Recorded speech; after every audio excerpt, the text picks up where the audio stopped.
Rasulullah. Yang wali silahkan aja. Apakah wali harus keturunan Rasul? Tidak. Nabi Ibrahim alaihissalam, apakah ayah Nabi Ibrahim Rasul? Bukan. Tukang patung. Bisa jadi Nabi. Jadi ini hanya ingin mengatakan keyakinan menurut penelitiannya. Saya kagum itu. Sekali waktu nanti Pak Khatib ini kita akan undang Kiai Iman. Kalau perlu saya akan pinjam tempat sama Pak Bupati Didom di sana. Bahwa habaib yang ada itu bukan keturunan Rasulullah SAW, dan itu dari seluruh aspek, dari nasab terputus sampai 500 tahun. DNA kemarin dengar para alim dan ulama, DNA itu Dokter Sugeng itu ahli DNA, bahwa DNA habaib itu kata beliau bahasa Arabnya mustahil. Mustahil keturunan Rasulullah jauh beda sekali. Kita bukan menafikan sintut turab, bukan menafikan salawat, tidak sama sekali. Hanya ingin mengatakan supaya jangan mengotori keturunan Rasulullah. Amin. Kalau saya sejak awal terus terang aja Pak Bupati, saya nggak percaya bahwa Habib itu keturunan yang ada di kita keturunan. Kenapa? Sebab Al-Mukarramin, para ajengan, saya lama di Saudi, jadi tahu persis kelakuan.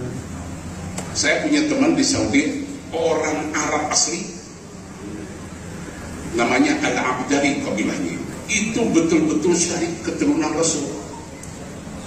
Tapi enggak sombong, beliau jualan unta. Dengan kita nggak ada sedikit pun merasa hebat. Di kita kalau dengar ceramahnya, ada Habib yang bisa ngusir malaikat.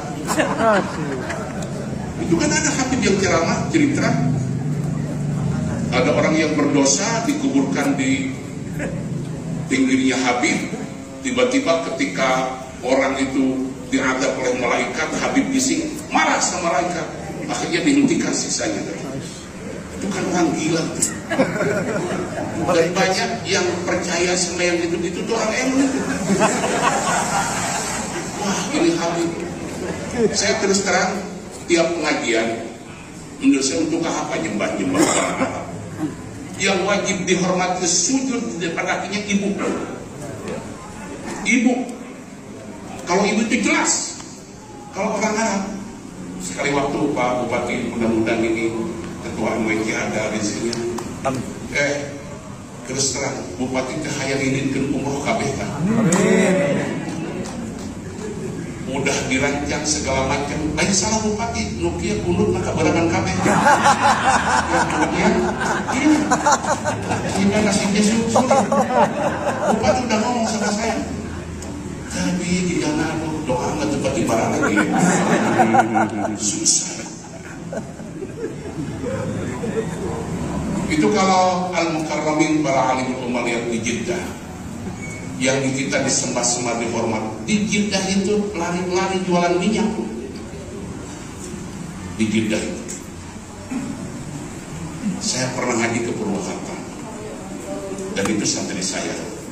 Dia punya majlis taklim, saya diundang ke sana. Tiba-tiba dengan Habib di tengah-tengah kita, saya bilang, mana Habibnya panggil di sini? Dia gak mau. Habib, maju ke depan. Saya tanya, orang Arab memang, bahasa Arabnya fasih. Saya tanya, Intan Indonesia ada soal tidak? Karena Indonesia, kan mau pikirkan, kita yang bisa baik. Istri saya dilahirkan di Jeddah tahun 92. Terus walid itu di Jeddah, walidnya di Purwakarta. Jadi ayahnya di Jeddah. Saya tanya apa kerjanya?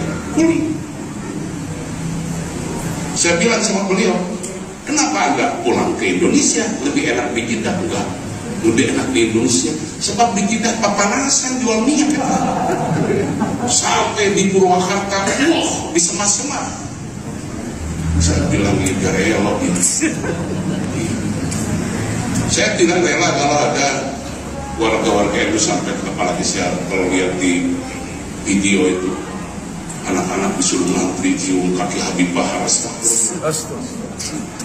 Kalau cium kaki ibu boleh dan itu diperintahkan Rasulullah, maka saya mengharapkan untuk semua pengurus NU ya sebelum kemana-mana orang tua. Coba jangan dibuka di kitab Tabihul Ghafirin. Ma min muslimin lahu abawani yusbihu wa huwa yuhsinu ilaihima illa fatahallahu baban min abwabil jannah wardi'ah. Upami ayah jalmi anak Islam masih keneh gaduh ibu rama tiap ejing-ejing ngabingakeun kanu janten ibu rama maka dibukakan Allah dua pintu surga. Allah ridho kajalmian pintu. Maka kan pengurus NU di Haji Sofyan ya loba kariweuh loba masalah kamu aja nama ulah make keluh kesah lamun boga masalah boga problem hadu halah keluh kesah dibacakeun di pasar teh jika anu teu ridho kana qadar ti Allah ya tingkat keimanannya dipertanyakan. Jika anu teu ridho kana qadar ti Allah maka Haji Sofyan mah ajeuna menasihati masyarakat loba kariweuh loba masalah tong make apa kenengan tukang jampe depan tahareun ibu upami ibu ramanito maka Allah ridho. Salatan wassalaman ala Rasulillah amma ba'du. Bahwa di Indonesia sejak tahun 1832 ada orang-orang dari Yaman datang marga As-Segaf Al-Habsyi Al-Idrus bin Syihab bin Yahya bin Smith, itu seperti leluhurnya Habib Rizik, Habib Bahar, Habib Topik Segaf, Habib Lutfi bin Yahya. Mereka leluhurnya datang ke Indonesia mengaku sebagai keturunan Nabi besar Muhammad sallallahu alaihi wasallam. Kiai-kiai kita dulu husnudzon karena pada waktu itu jumlah mereka tidak terlalu banyak dan yang ada itu akhlaknya masih bagus-bagus. Ama kiai itu luar biasa cium tangannya, luar biasa menghormatinya. Akhirnya dengan berjalannya waktu sampai tahun 2015-an ini mulai keluar caci maki kepada pemerintah, caci maki kepada ulama NU, caci maki kepada Banser, caci maki kepada ketua Ansor. Kemudian saya di dalam hati ragu, apa benar orang-orang model begini adalah keturunan daripada Rasulullah Muhammad sallallahu alaihi wasallam. Tapi waktu itu saya tidak ada sedikit pun terlintas ingin meneliti. Di hati ada keraguan, tapi saya menggunakan metodologi menasehati. Saya bikin video bahasa Arab agar tidak dipahami orang untuk menasehati para kabib-kabib ini bahwa seyogianya kepada para orang-orang yang mengaku dirinya keturunan Nabi agar anak-anaknya tidak diberitahu bahwa mereka keturunan Nabi, agar tidak sombong. Itu masih ada videonya di YouTube Islam Aktual TV. Itu di up oleh seorang mahasiswa dari UIN Syarif Hidayatullah. Tapi rupanya itu tidak menjadi sebuah perhatian dari para habib-habib itu. Kemudian saya membuat puisi juga dengan bahasa Arab dengan judul Ya Fatimah binten Nabi. Di situ saya adukan dengan bahasa Arab supaya tidak juga dipahami oleh orang-orang awam. Nasihat niatnya kepada para habaib itu agar mereka kemudian ada orang yang menasihati dengan bahasa Arab ini. Dan saya masih yakin mereka waktu itu keturunan Nabi. Makanya saya menasehati, karena di dalam kita keluarga Wali Songo juga ada riwayat bahwa keluarga Wali Songo adalah keturunan baginda Nabi besar Muhammad, tetapi akhlaknya bagus-bagus. Akhlaknya para Wali Songo itu bagus-bagus, akhlaknya sopan-sopan, tawadu, pinter-pinter. Ilmunya ada yang hafal Quran, ada yang hafal Fathul Mu'in, ada hafal Alfiyah, kadang Bukhari juga ada yang hafal. Di Banten itu ada yang hafal kitab Bukhari dan Fathul Mu'in. Makanya kata saya, kenapa kok ini keturunan Nabi yang satu pinter-pinter, tawadu, akhlaknya bagus-bagus, tetapi keturunan Nabi yang ngaku-ngaku selalu di depan orang ngaku-ngaku turun Nabi ini kebanyakan kok nggak bisa ngaji, akhlaknya sombong-sombong, suca caci maki. Akhirnya pada tahun 2022 saya mulai membaca kitab-kitab nasab. Ketika melihat di dalam sebuah persidangan Bahar Smith itu menghina ulama, yang jadi saksi memberatkan dia, menanyakan Nabi Muhammad itu kakek saya apa kakek kamu, itu saya mulai mengkristal, ingin meneliti benar nggak sih orang-orang ini turunan Nabi. Akhirnya saya kumpulkan, saya gunakan metodologi ilmu sejarah dalam meneliti sebuah peristiwa sejarah, yaitu menggunakan teori heuristik, kemudian kritisasi sumber, kemudian interpretasi dan historiografi. Dari heuristik itu saya kumpulkan kitab-kitab yang bicara tentang nasab-nasab keturunan Nabi Muhammad SAW, dari mulai abad ke-4, ke-5, ke-6, ke-7, ke-8, ke-9 sampai abad ke-14 Syamsul Zahirah. Kemudian saya urutkan susunan Ba'lawi ini, yang saya jadikan sampel adalah silsilahnya Rizik Syihab dan Bahar Smith. Kemudian yang satu ini kurang bagus, ini yang saya urut seret. Kemudian kita cari tahunnya masing-masing wafatnya, kemudian kita selaraskan dengan kitab-kitab yang ada pada masanya masing-masing. Karena kitab-kitab nasab keturunan Nabi itu sudah ada, setiap abad itu ada kitabnya, sesuai tidak ke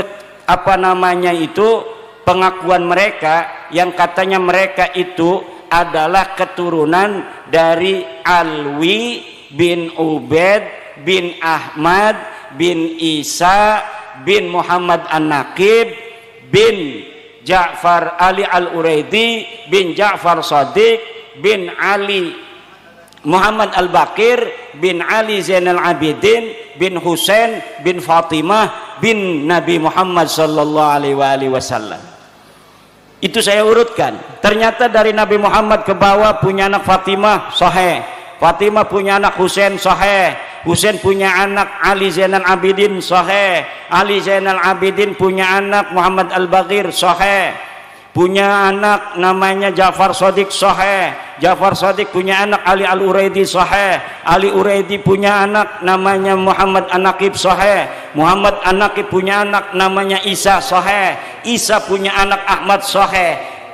Ahmad punya anak Ubaid. Ini mentok. Ahmad bin Isa itu wafatnya 345. Berarti kita cari kitab yang ada di abad keempat. Ada kitab Sirri Silsilatil Alawiyah. Di abad keempat, Alawi bin Ubaid ini wafatnya 383, punya anak namanya Alwi, wafatnya 400 Hijriah. Saya cari kitab-kitab yang ada di abad kelima, yaitu saya temukan 3 kitab. Pertama adalah Tahdzibul Ansab karya Al-Ubaidili, yang kedua Al-Majdi karya Al-Umari, ketiga adalah Muntaqilatut Talibiyah karya Ibnu Tobatoba. 3 kitab ini tidak mencatat leluhur para kabib-kabib di Indonesia. Ini yang bernama Ubaid sebagai keturunan Nabi Muhammad, tidak dicatat. Tidak ada kitab-kitab di abad kelima yang mencatat Ubaid sebagai anaknya Ahmad bin Isa. Ahmad bin Isa ini sahih sebagai keturunan Nabi berdasarkan kitab-kitab nasab yang ada pada saat itu, tetapi tidak mengatakan dia punya anak bernama Ubaid atau Ubaidillah atau Abdullah. Akhirnya di dalam kitab abad ke-6 saya cari, mungkin saja di abad ke-6 masih ada yang masih dekat, hanya berjarak 100 tahun. Tapi di kitab abad ke-6 disebutkan namanya kitab Asy-Syajarah Al-Mubarakah karangan Imam Al-Fakhrur Razi, orang Rai di Iran. Sedangkan Ahmad bin Isa ini anak-anaknya ada di Rai Iran. Imam Fakhrur Razi yang hidup di Iran di Rai itu bertetangga dengan anaknya Ahmad bin Isa dari jalur Muhammad bin Ahmad bin Isa. Nanya-nanya, berapa anaknya kakek kamu Ahmad bin Isa? 3. Pertama Muhammad, Ali, Husain. Tidak ada anak bernama Ubaidillah, tidak punya cucu namanya Alwi. Abad ke-6 rungkad, laka sing nyatet dheweke turun Nabi. Abad ke-7 ditemukan kitab Al-Fahri. Apakah betul itu keluarga Kabib itu ditulis di abad ke-7 yang namanya Alwi? Ali punya anak namanya Muhammad, Muhammad punya anak namanya Alwi lagi. Kan mereka ada di abad ke-6. Apakah ditulis sebagai turun Nabi? Tidak. Abad ke-6 kitab Al-Fahri, kitab Asy-Syajarah Mubarakah. Kemudian abad ke-7 kitab Al-Fahri. Abad ke-8 kitab Al-Asili. Tidak ada satupun yang mencatat keluarga Kabib ini, keturunannya ke atas, leluhurnya itu sebagai keturunan Nabi. Teu aya alias ora ono. Abad ke-7 ke-8 rungkan. Abad 9 Ibnu Inabah mengarang kitab Umdatut Talib Al-Kubra. Di dalam kitab itu mencatat nama Ahmad bin Isa dan anaknya. Tidak ada nama Ubaid dicatat sebagai anak Ahmad. Tidak ada Ubaid, Alwi, Muhammad, Syahib Mirbat, Faqih Muqaddam dicatat pada abad ke-9 sebagai keturunan baginda Nabi. 550 tahun sejak wafatnya Ahmad bin Isa 345 sampai kemudian keluarga Ba'lawi ini, leluhurnya Rizik Syihab mencatat di dalam kitabnya sendiri namanya Al-Burqatul Musyiqah 895 Hijriah bahwa dia keturunan Nabi dari jalur Ahmad bin Isa yang wafat 345 itu. Jadi ada kekosongan riwayat, kekosongan dalil selama 550 tahun. Tidak dicatat, tidak dikenal Ubaid ini sebagai anaknya Ahmad bin Isa 550 tahun. Setelah 550 tahun baru mereka mencatat nama diri mereka sebagai keturunan Nabi. Nah, Kiai Dawam sekarang ini nyatet anak saya 3 ceret tahun 2024. Kemudian anaknya Ki Dawam mencatat, dia anaknya Ki Dawam punya anak 3, nyatet lagi. Terus cucu-cucunya Ki Dawam sampai 550 tahun anaknya cuma 3, Dadan, Didin, Dudun, 3 misalnya anaknya. Dicatat terus sampai 550 tahun bahwa Kiai Dawam anaknya 3, Dadan, Didin, Dudun. Pas 550 tahun yang akan datang, tahun 2524, ada orang yang nyangkol bahwa Kiai Dawam punya anaknya 4, Dadan, Didin, Dudun tambah 1 Dodon. Lah iki kira-kira adanya Dodon yang diaku oleh anaknya Dodon, keturunannya si Dodon yang ada 500 tahun lagi, bahwa saya juga keturunan dari Kiai Dawam. Dulunya Kiai Dawam ini adalah ketua PCNU Kabupaten Kebumen, pengen punya keturunan leluhur yang ketua PCNU. Dia nyangkol sama namanya Kiai Dawam yang katanya punya anaknya 4, padahal di kitab-kitab lainnya keturunan Kiai Dawam nulisnya selama 550 tahun setiap generasi anak putu buyut jangga wareng kerepek balung udah gantung siwur itu semuanya nyatet anaknya Kiai Dawam cuma 3, Dadan, Didin, Dodon, tidak ada anaknya bernama Ya teman-teman, bapak ibu, itulah ya video yang mana yang pertama ada Kiai Haji Sofyan dukung Kiai Haji Imad, dan Kiai Imad membongkar sejarah-sejarah yang kurang pas